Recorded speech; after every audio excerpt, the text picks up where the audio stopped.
Guys, share natin ulit sa inyo no, yung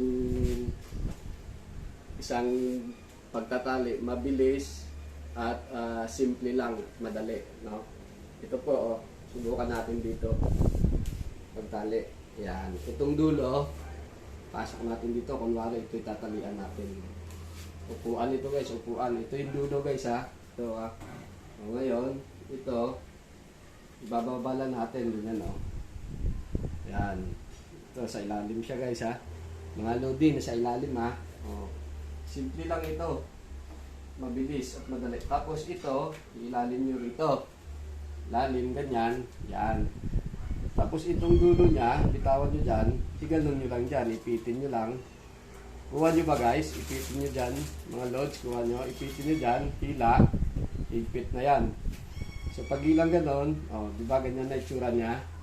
Oh, pwede nyo siyang pasikipan ganyan. Yan. Pwede nyo na siyang buhatin. Oh. Di ba? Pwede siyang buhatin.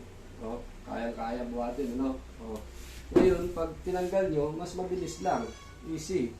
Very easy lang guys. Oh. Diba? Oh, ito na. Mas mabilis, mas madali at simple. Yan po ay mooring hitch.